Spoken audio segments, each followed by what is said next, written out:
Well, the Blue Jays do not get swept by the Baltimore Orioles as they win the finale 5-3. Get another amazing performance from Matt Shoemaker, who comes away with the victory. He's now 2-0 in the year. And the Jays get some offense, mainly from who? Randal Grichuk, baby. He gets the new contract, and boy, oh boy, does he show what he's worth there today. He was spectacular, but the main man, Matt Shoemaker, threw 7 strong innings in his first outing. No runs given up in that outing. Today, he does even better. 7 innings, gives up 2 hits. He did that in the first time around. Instead of having 7 strikeouts, he has 8, and he allowed 2 walks in the last game. Only the 1 walk today. Only 3 base runners for the Baltimore Orioles in all 7 innings that Matt Shoemaker saw. Incredible job by Matt Shoemaker. And Randal Grichuk scores on an error there in the first inning, and the Jays actually got a first inning run. Holy crud! You thought it would never happen. And the Jays got a lead early in the game. We go to the bottom of the third. Grichuk up again, and man, does he manhandle a pitch. And when you throw a ball up and into Grichuk,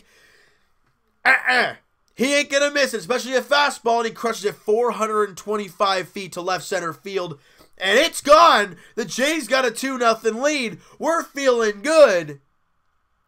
But you got to keep pitching well. And Shoemaker doesn't know it. Doesn't care what the score is. Doesn't matter at all to him. He just goes out there and throws up zeros. He's pitched 14 innings. He's given up a total of 4 hits, 3 walks, and no runs. And a total of, let me do the math here, 15 strikeouts in 14 innings. He has been lights out in the first 2 games. Now, you could arguably say, well, he's playing Baltimore and he's playing Detroit. Yeah, I get it. You still got to pitch. And, man, has he been doing well. Then we go to the bottom of the 8th inning. Who's up again? Randal Grichuk. And he gets a hanging cement mixer fastball.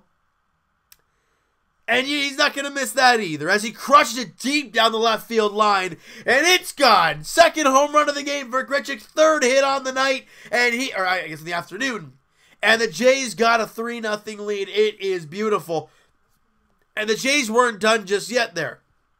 In that 9th inning, right? Where is it here? Teoscar Hernandez. And this at-bat really got me intrigued. You know why? Because he took a lot of pitches, a lot of close pitches, and walked. A good at-bat from Teoscar Hernandez. And I got to say, guys, in the early goings, his defense hasn't been that bad.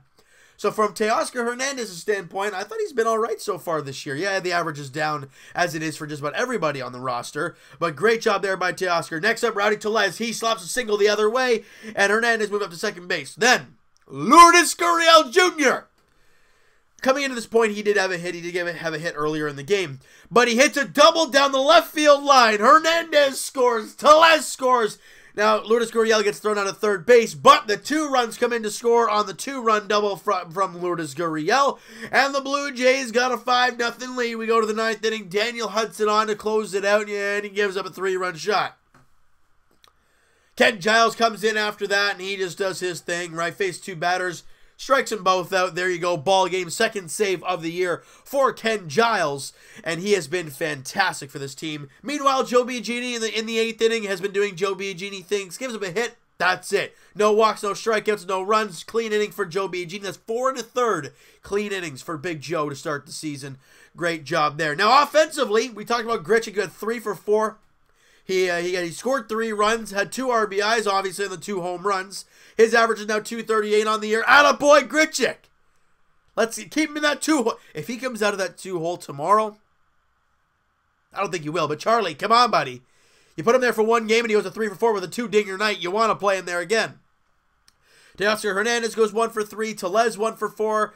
Lourdes Gurriel 2 for 4 with a couple RBIs. Great to see him get a couple hits under his belt. That's really, really nice to see.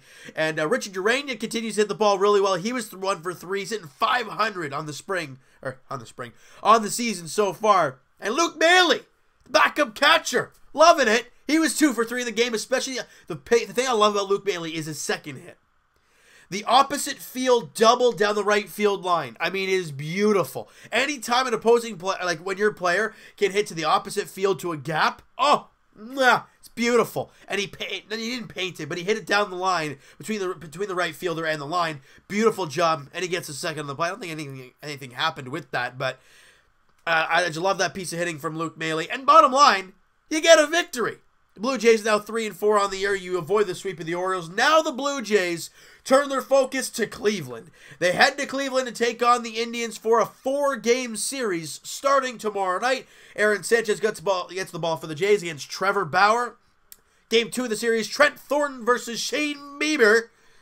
Game 3 goes on Saturday with Sean Reid-Foley and Carlos Carrasco, 2 guys who have had horrendous starts to their year. Ideally, only 1 start for both of them, but for each of them, but they were both bad in those games. Both ERAs of 12 and 13, so that's not very good. And then in the finale, it's Marcus Stroman versus Mike Clevinger. And Clevinger, he threw 7 shutout innings, had 12 strikeouts in that time. Holy smokes, what a job by him in his first outing this year. So we talk about positives, and we talk about positives taking out of games, and a lot of us Jays fans are really only watching the Blue Jays for the younger players. Randal Grichuk, as he's not young, he's 27. However, they just signed him to a 5-year deal, so he's here for the long haul. So you cheer for him. He was 3 for 4 in the game. Great job there. Teoscar Hernandez, 1 for 3. Like we talked about, Rowdy Tellez got a hit. Lourdes Gurriel got a hit. Urania got a hit. And Reid-Foley. All the guys that are probably going to be around here for quite a while all got hits in the game today. Big Joe was great out of the bullpen. Shoemaker, and I didn't realize this about Matt Shoemaker. He's 32 years of age, but he still has a year of arbitration eligibility.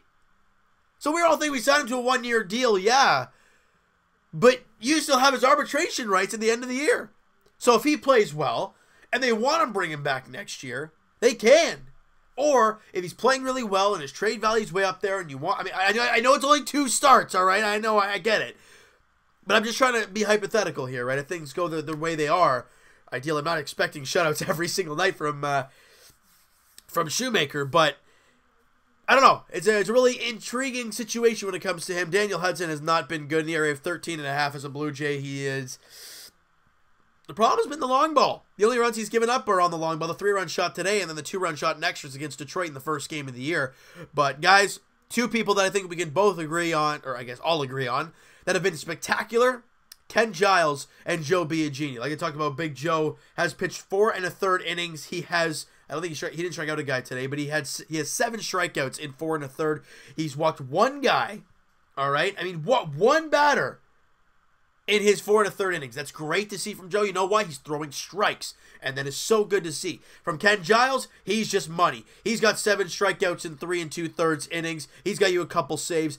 ERA of 0. Both guys, and that's your 8-9 guy in the bullpen, they're pitching extremely well. And the question remains, though, when Ryan Tepera comes back from injury, he was the 8th inning guy last year. Does he go to the 7th, maybe? Or is he a 7th inning guy with options to go in the 8th if Joe Biagini can't go? I think that's where you put Tepera, but we're going to have to wait and see how all that plays out, all right? So you know what, guys? That is going to do it for this one. You guys enjoyed this video, and you guys enjoyed the victory today. Smack that like button. I do appreciate that. Hit the subscribe button if you guys have not already. Comment down below, guys. What did you think of the game? What did you think of Matt Shoemaker again? Your thoughts on Randal Grichuk, the contract, and the way he played today. I thought he was spectacular once again tonight, or this afternoon, for the Blue Jays. Also, you think Matt Shoemaker can keep this up? His next start, if I'm not mistaken, is against the Boston Red Sox on Tuesday, April 9th. So, you're done facing teams like Baltimore and Detroit. Now you got to face Boston. Let's see what Matt Shoemaker can do then. And then I think we'll have a real discussion, all right? I want to hear your guys' thoughts towards everything this team has to offer. You know, Teoscar Hernandez, the way he's looked at the plate and in the field. I think he's looking better in the field. It's so early on, but I think he's reading the ball better. He made that jumping catch at the wall when Luciano was on the hill, when Miguel Cabrera was at the plate against Detroit. I think he did a great job cutting the ball off there today. I think it was the 9th inning, holding a single. He was going to go for a double. I forgot who the batter was, but he was going to try and stretch it to a double. But Hernandez played off the wall nicely, got it in quickly, and held him to a single. It's those small things that really, really help. And I love what we've seen from him. I want to hear your guys' thoughts on towards him. Lourdes Gurriel getting a couple hits today, which is beautiful to watch. And all that great stuff, all right? So Evan and I will talk to you guys podcast edition sometime next week. It'll be right before basketball and hockey playoffs. Link is in the description for the podcast channel, guys, and for the podcast itself on iTunes. Twitter is also down below. Follow up, send me a DM, do all that great stuff. And I will talk to you guys Leafs edition on Thursday, tomorrow night, as they welcome in the Tampa Bay Lightning to Scotiabank Arena. looks like Frederik Andersen is going to get the call in the last 2 games of the season as the Leafs look to get back into the win column after that tough loss there against the Carolina Hurricanes, but we kind of all saw that one coming. You look to play a solid game against a really good Tampa Bay Lightning team at home. Vasilevsky, Frederik Andersen are the expected starters in that game there tomorrow night. 7 o'clock puck drop at Scotiabank Arena. As for the Toronto Raptors, guys, we'll talk to you guys very shortly, well, a little bit later on tonight, as it's halftime right now. Raps up 57-50 over the Brooklyn Nets right now. We'll talk to you guys then as the Raptors are looking for their 5th straight victory.